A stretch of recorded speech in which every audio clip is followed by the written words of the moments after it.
किसान जागृति मंच और भारतीय किसान यूनियन के प्रतिनिधि तथा उत्तर प्रदेश के विभिन्न जनपदों के किसान मजदूर संगठन, राष्ट्रीय किसान यूनियन और अन्य संगठनों के लोग हैं मिले अहलूवालिया साहब से।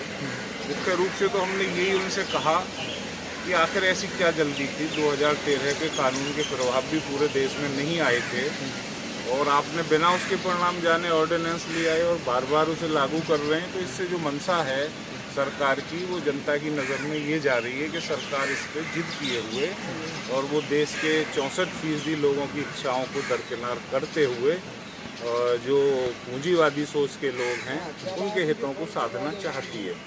काफ़ी लंबा डिस्कशन हुआ, एक एक बिंदु पर चर्चा हुई। मुख्य रूप से जो 24 धारा है 24(2) उसके अनुसार एनसीआर क्षेत्र के किसानों को बहुत भारी नुकसान होने जा रहा है, क्योंकि सबसे ज़्यादा जो जोर जबरदस्ती और छीना झपटी हुई पुराने कानून के तहत वो इसी क्षेत्र में हुई। आप देख लें गुड़गांव, फरीदाबाद, नोएडा, ग्रेटर नोएडा।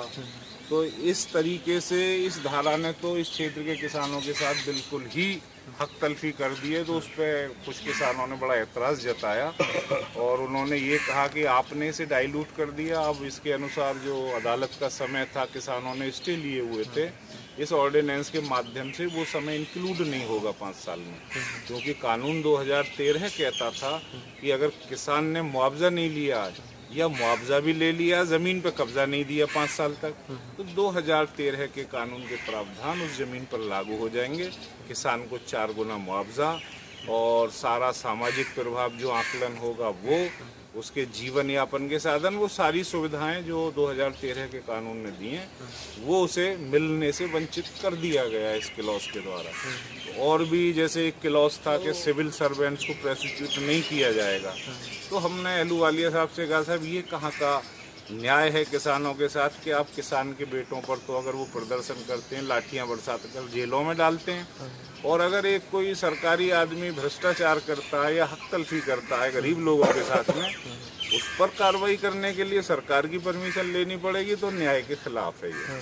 तो इस तरीके से बहुत सारी बातें डिटेल में हुई और जैसा कि हम समझे, समझदार आदमी हैं अहलूवालिया साहब, उन्होंने पूरा आश्वासन दिया है किसानों को कि इस कमेटी का गठन इसीलिए किया गया है कि जो जो सुझाव आए किसानों के और उन सब लोगों से चर्चा करें कि ऐसा ऑर्डिनेंस या कानून लाया जाए जिससे इस देश का विकास हो सके। तो हमने लास्ट मंथ से यही कहा था, इसे आप वापस कराइए और जो 2013 का कानून था जिसे हमें एक अधिकार मिला था वो ही रहना चाहिए। उसके रहते हुए इस देश के 64% लोगों का भविष्य सुरक्षित रह सकता है।